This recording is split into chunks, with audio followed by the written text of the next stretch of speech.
أعوذ بالله من الشيطان الرجيم. بسم الله الرحمن الرحيم.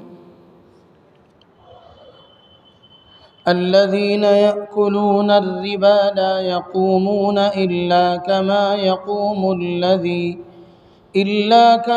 يقوم الذي يتخبطه الشيطان من المس، ذلك بأنهم قالوا إنما البيع مثل الربا وأحل الله البيع وحرم الربا، فمن جاءه موعظة من ربه فانتهى فله ما سلف وأمره إلى الله، ومن عاد فأولئك أصحاب النار هم فيها خالدون. يمحق الله الربا ويربي الصدقات والله لا يحب كل كفار أثيم. إن الذين آمنوا وعملوا الصالحات وأقاموا الصلاة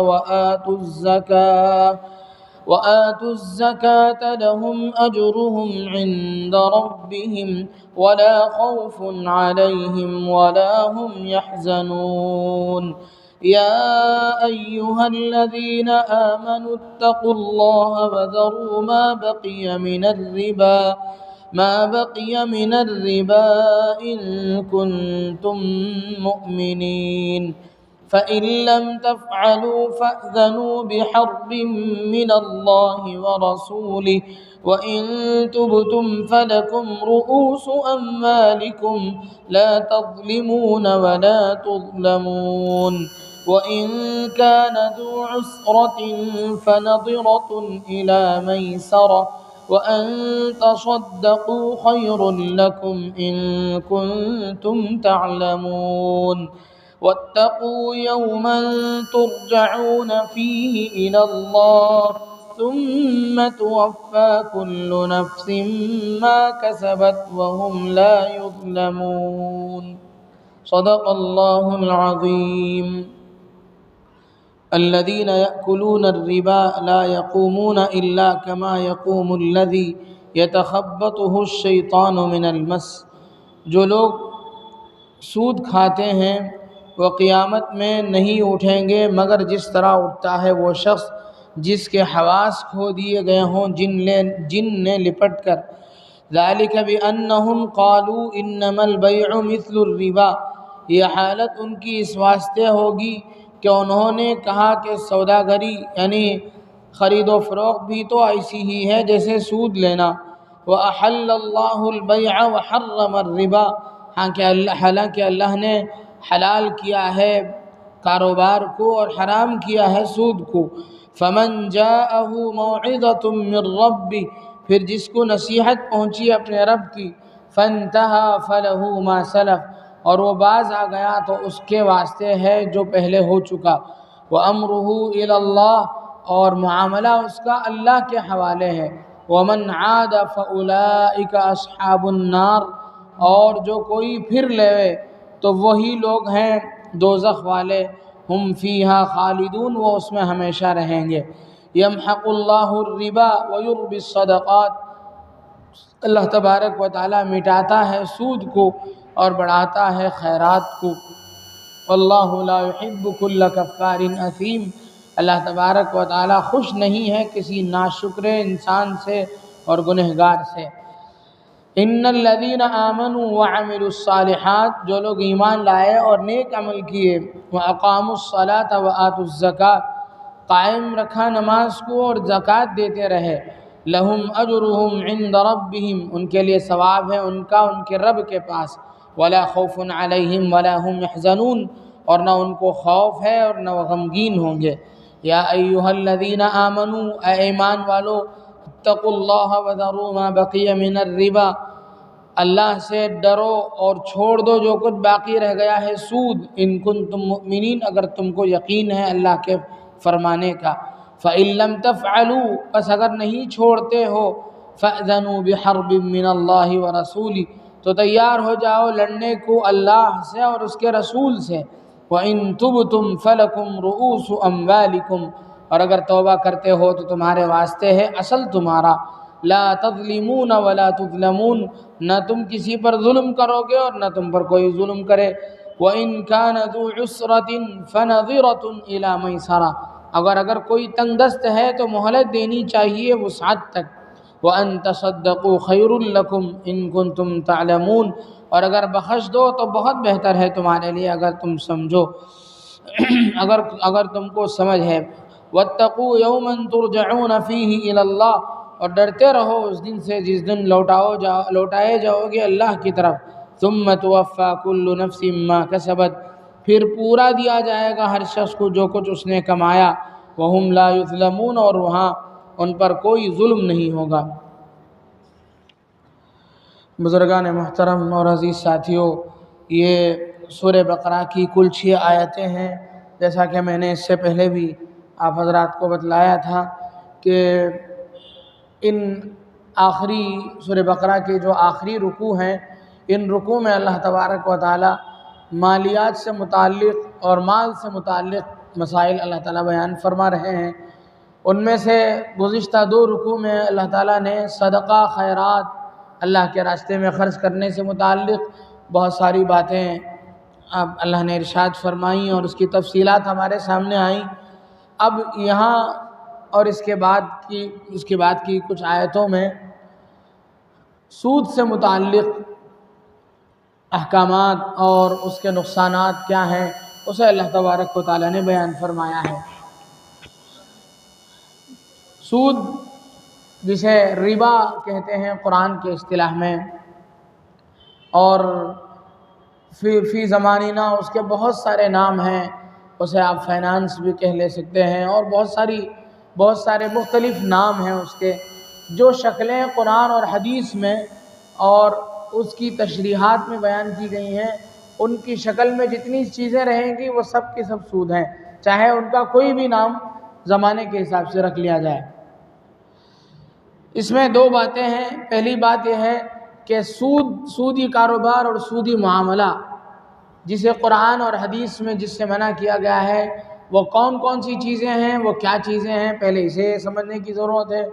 دوسرا مسئلہ اس میں یہ ہے کہ سودی نظام جو کہ دنیاوی تجارت میں ایک بنیادی ستون کی حیثیت رکھتا ہے۔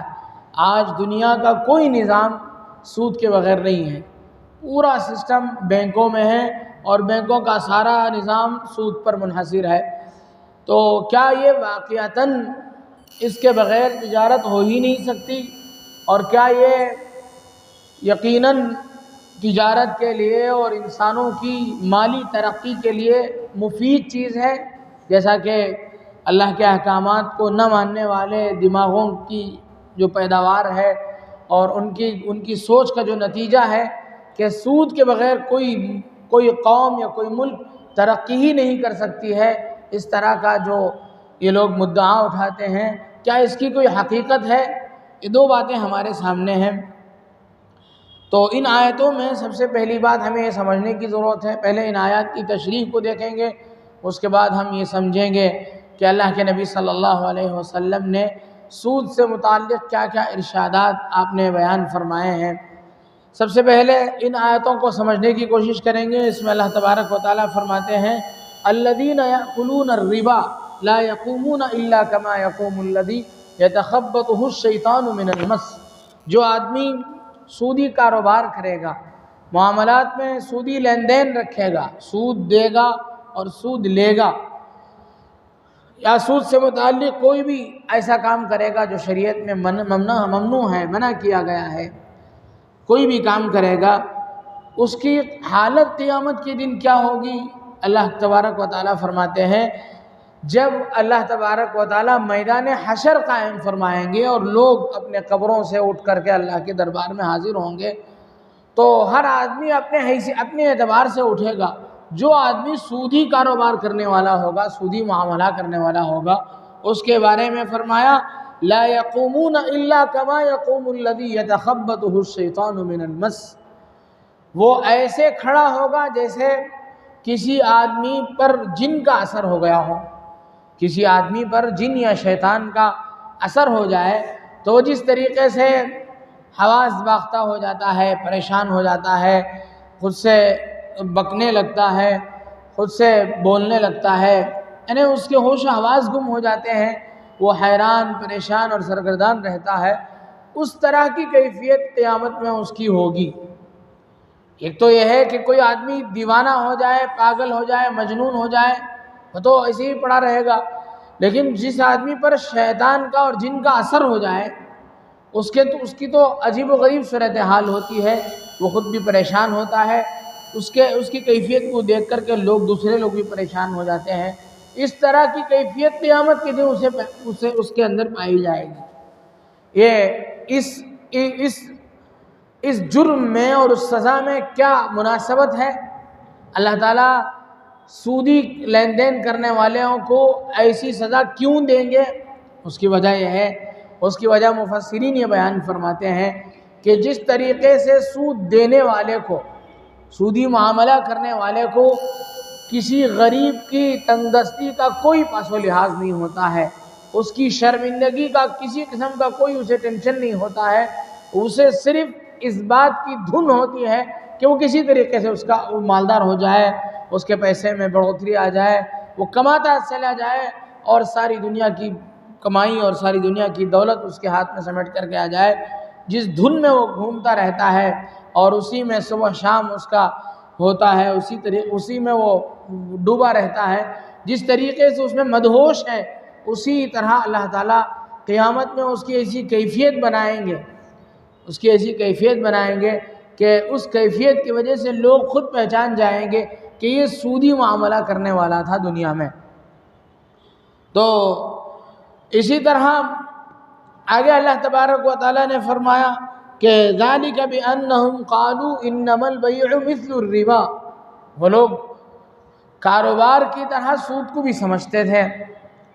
عرب تاجر قوم تھی، اس لیے کہ مکے کی جو سرزمین ہے وہ سنگلاخ سرزمین ہے، وہ کھیتی باڑی کرنے کے قابل سرزمین نہیں تھی، وہاں کوئی چیز اگتی نہیں تھی، وہاں کھیتی باڑی نہیں ہوتی تھی۔ تو مکہ مکرمہ میں جو بھی لوگ رہے وہ تجارت پیشہ تھے، وہ یا تو ملازمت کرتے تھے یا تجارت کرتے تھے، اور اکثروں کی تجارت ہی تھی، اور بڑے پیمانے پر تجارت کرتے تھے، اور تجارت کے قافلے ان کے جاتے تھے۔ کسی جنگ کے موقع پر ابو سفیان کا ایک قافلہ گیا، تجارتی قافلہ جس میں 1000 اونٹ تھے، یعنی اتنا بڑا قافلہ، اور پوری قوم کے لوگ اس میں اپنا سرمایہ لگاتے تھے۔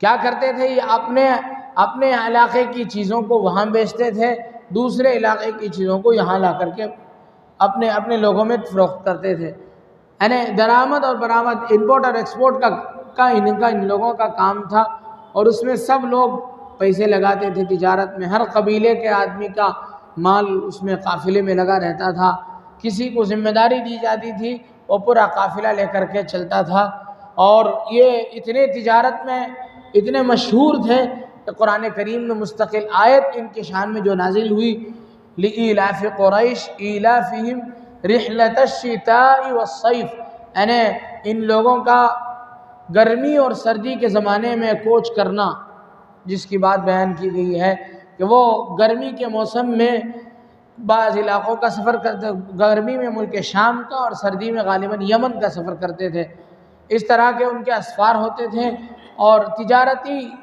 سفر ہی ان کا زیادہ ہوتا تھا، اور تاجر چونکہ تاجروں کے اس میں سودی معاملات کسی بھی لائن سے در آتے ہیں، اسی طریقے سے وہ لوگ بھی سودی کاروبار خوب کرتے تھے۔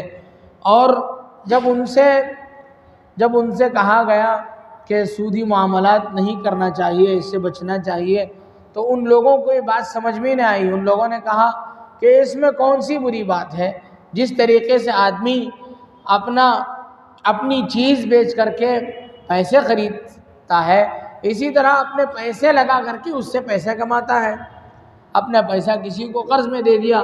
اس زمانے میں جو چیز عام تھی، اس زمانے میں اہل مکہ اور اہل عرب میں جو سود عام تھا وہ یہی تھا کہ لوگ کسی کو قرض دیتے تھے، اور قرض دیتے ہوئے یہ معاملہ طے ہوتا تھا کہ میں آپ کو دے رہا ہوں 1000 روپے، اور جب ادائیگی کا موقع آئے گا تو آپ 1100 روپے دیں گے۔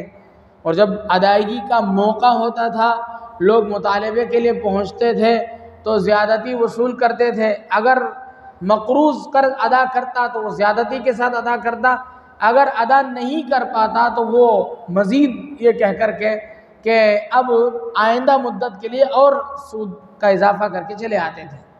تو یہ ان لوگوں کی عادت ہوتی تھی سودی لین دین کی۔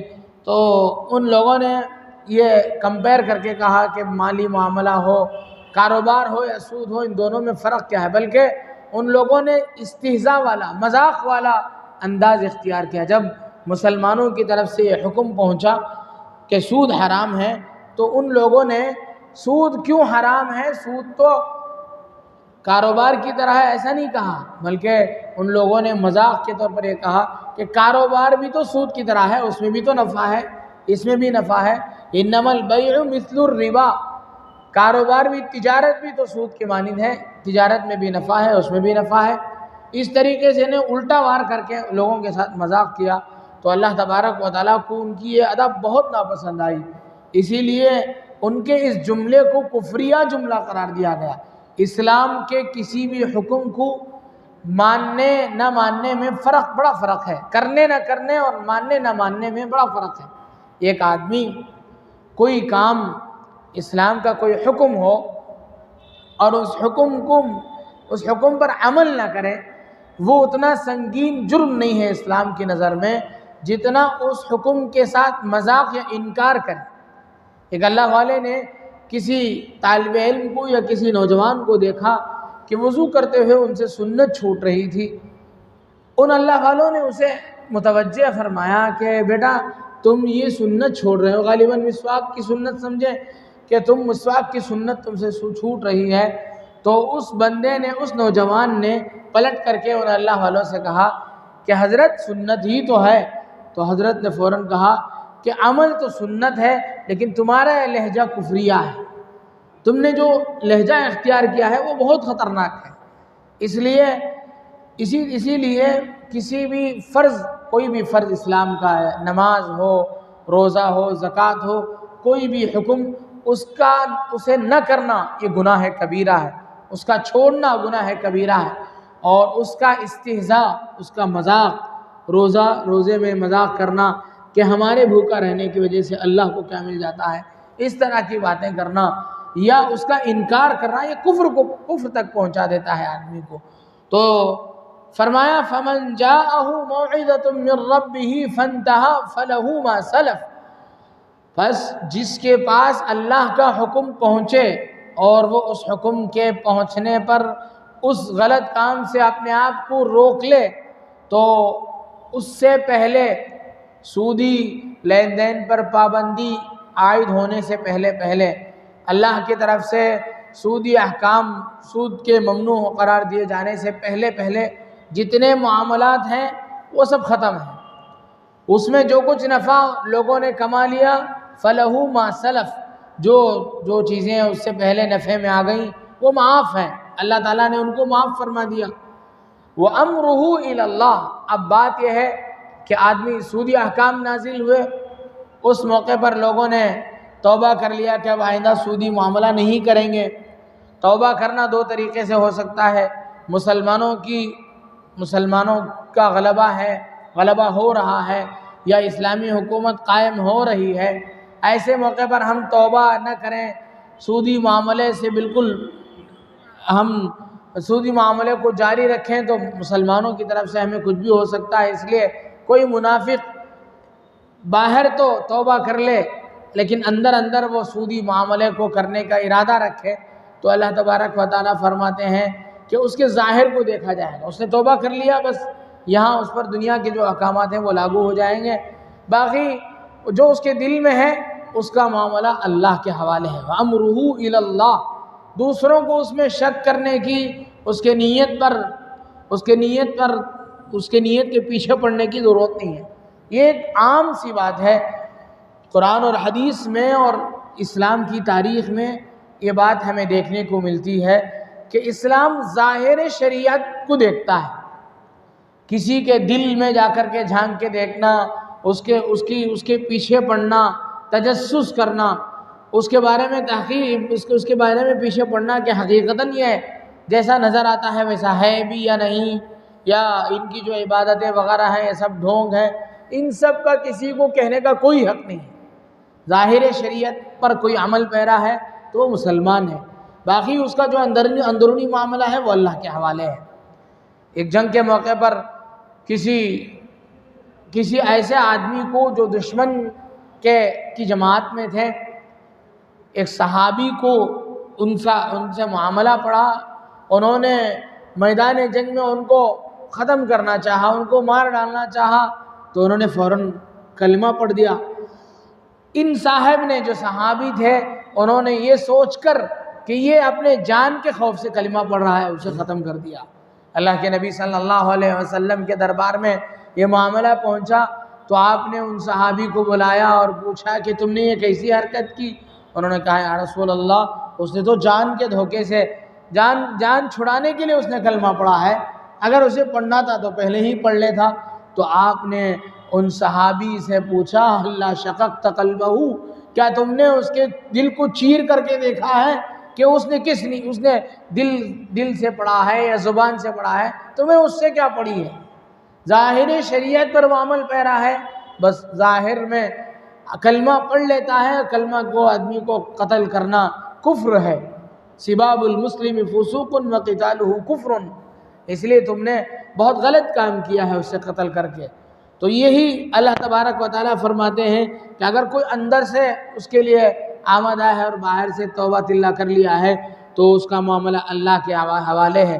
ومن عاد، ہاں اگر کوئی دوبارہ اللہ کی نصیحت پہنچنے کے بعد بھی دوبارہ سودی معاملات میں پڑتا ہے تو فرمایا اولئک اصحاب النار، وہ جہنمی ہیں، ہم فیہا خالدون، وہ جہنم میں ہمیشہ رہیں گے۔ یہ وہ دوبارہ غلطی کرنا اس کی وجہ سے جہنم میں ہمیشہ رہنے کی بات نہیں ہے۔ خلود فی النار، جہنم میں ہمیشہ رہنا یہ کافروں کو ہوگا۔ مسلمان چاہے جتنا بڑا گنہگار ہو، جہنم کی عذاب میں اپنے گناہوں کی سزا پانے کے بعد اس کا انجام جنت ہے۔ لیکن یہ سوچنا کہ ہم کسی نہ کسی وقت جہنم سے چھٹکارا پا کر کے جنت میں پہنچ ہی جائیں گے، یہ بہت ہی ہماری غلط سوچ ہے۔ اس لیے کہ جہنم کی آگ اور اس میں ہمارا رہنا کوئی معمولی بات نہیں ہے۔ جہنم کی آگ کے سلسلے میں میں اور آپ جو سنتے ہیں وہ بہت ہی بھیانک چیز ہے۔ اللہ کے نبی صلی اللہ علیہ وسلم نے اس کے بارے میں جو باتیں بیان فرمائیں اور قرآن میں اور حدیث میں اس سلسلے میں جو باتیں وارد ہوئی ہیں، اس کا ایک چھوٹا سا حصہ بھی ہمارے لیے بہت تکلیف دہ ہے۔ اللہ کے نبی صلی اللہ علیہ وسلم نے حدیث پاک میں فرمایا تھا کہ جہنم کی آگ دنیا کی آگ کے مقابلے میں 70 گنا زیادہ تیزی رکھنے والی ہے اپنے اندر، اور زیادہ وہ اثر رکھنے والی ہے، اس لیے اس سے بہت ڈر۔ اور جہنم کی آگ کے بارے میں فرمایا نار اللہ الموقدہ التي تطلع على الافئدہ، جہنم کی آگ دلوں پر اثر کرنے والی ہے۔ جہنم کی آگ کا ڈائریکٹ اثر جو ہے دل پر ہوگا۔ دنیاوی آگ پہلے بال کو جلاتی ہے، پھر کھال کو جلاتی ہے، پھر گوشت پوست پر ہوتے ہوئے اس کے بعد ہڈیوں تک پہنچتی ہے، بہت بعد میں چل کر کے دل میں اس کا اثر ہوتا ہے۔ لیکن جہنم کی آگ کا یہ ہے کہ وہ ایک دم سے اس کا اثر دل پر ہوگا۔ اس کی سختی اور اس کی تیزی کے لیے بس یہ چیز بہت ہے۔ اللہ کے نبی صلی اللہ علیہ وسلم نے حدیث پاک میں فرمایا کہ ادنا قسم کا عذاب، ادنا درجے کا عذاب جس جہنمی کو دیا جائے گا وہ یہ ہوگا کہ اسے آگ کے جوتے پہنائے جائیں گے۔ اس جوتے کی گرمی اور تپش اور حرارت اس درجہ ہوگی کہ پیر میں پہنے ہوئے جوتے کی وجہ سے اس کے سر میں رہنے والا دماغ پھٹ رہا ہوگا، اس کا دماغ پک رہا ہوگا، اس کا بھیجا پک رہا ہوگا۔ اتنی سخت آگ ہے جہنم کی۔ اللہ تعالی ہم سب کی ایک لمحے کے لیے بھی اس سے حفاظت فرمائے۔ تو اللہ کے نبی اللہ تبارک و تعالیٰ نے فرمایا ہے ہم فیہا خالدون، وہ لوگ ہمیشہ جہنم میں رہیں گے۔ وہ ان لوگوں کے لیے ہے جنہوں نے مذاق کیا تھا، اللہ کا حکم جب پہنچا تھا ان لوگوں نے کہا تھا کہ کاروبار بھی تو سود کی طرح ہی ہے، کاروبار میں بھی نفع ملتا ہے، سود میں بھی نفع ملتا ہے، اس میں کون سا پہاڑ ٹوٹ گیا، اس طریقے کی جو بات جن لوگوں نے مذاق کی کہی، اس پر اللہ تبارک و تعالیٰ کہتے ہیں، آگے فرمایا یمحق اللہ الربا ویربی الصدقات واللہ لا يحب كل کفار اثیم۔ اللہ تبارک و تعالیٰ ربا کو، سود کو ختم فرماتے ہیں اور صدقات کو بڑھاتے ہیں۔ سود کہتے ہیں دوسروں کے مال کو بغیر معاوضے کے لے لینا، یعنی آپ نے پیسہ دیا، جتنا پیسہ آپ نے 1000 روپے دیا، اگر آپ 1000 روپے لے لیتے ہیں تو جو آپ نے 1000 روپے لیا ہے وہ آپ کے پیسے کا معاوضہ ہے، آپ نے جو دیا ہے اس کے بدلے میں لیا ہے۔ اب جو 1100 روپے کا جو اضافہ ہے وہ 100 روپے کے اضافے کے مقابلے میں کوئی چیز ہے نہیں یہاں، تو بغیر معاوضے کی کسی دوسرے کی چیز کو لے لینا اسے کہتے ہیں ربا، سود، اور بغیر کسی معاوضے کے اپنی چیز کسی کو دینا، اپنا مال کسی کو دینا، اسے کہتے ہیں صدقہ۔ کوئی معاوضہ نہیں ہے، کسی کو آپ صدقے میں کوئی چیز دے رہے ہیں، ان کی طرف سے کوئی معاوضہ نہیں ہے، وہ کسی چیز کے معاوضے میں نہیں ہے، بلکہ اللہ کے نام میں وہ پیسے آپ دے رہے ہیں کسی کو۔ تو اللہ تبارک و تعالیٰ فرماتے ہیں کہ اللہ تعالیٰ سود کو ختم فرماتے ہیں اور صدقہ کو بڑھاتے ہیں، حالانکہ دنیاوی عقل اور دنیاوی سوچ تو یہ کہتی ہے کہ سود یعنی پیسہ آپ دے رہے ہیں، اس میں اضافے کے طور پر لے رہے ہیں تو پیسہ بڑھے گا ہی، جبکہ صدقے میں آپ پیسہ دیتے چلے جا رہے ہیں، کسی کو 10 روپے دیا، کسی کو 50 روپے دیا، کسی کو کہیں نہ کہیں آپ مال لگاتے چلے گئے، ظاہری طور پر یہ ہو گیا کہ آپ کا مال ختم ہوتا آ گیا، لیکن اللہ تبارک و تعالیٰ معال کار، انجام کار یہ کہتے ہیں کہ نہیں، اللہ تعالیٰ صدقے کی وجہ سے تمہارے مال میں برکت فرمائیں گے، اور سود کی وجہ سے تمہارے مال میں جو بے برکتی ہوگی، جو نحوست داخل ہوگی، وہ معال کار، انجام کار تمہارے لیے نقصان کا اور خسارے کا سبب ہوگی۔ اس مثال سے سمجھیں کہ آدمی جو کچھ مال کماتا ہے وہ اس لیے کماتا ہے کہ اسے راحت ملے، سکون ملے، جیسے نیند ایک راحت کی چیز ہے، سکون اور چین ملے، دل و دماغ اس کے سکون سے ہوں، وہ خوشائش زندگی گزارے۔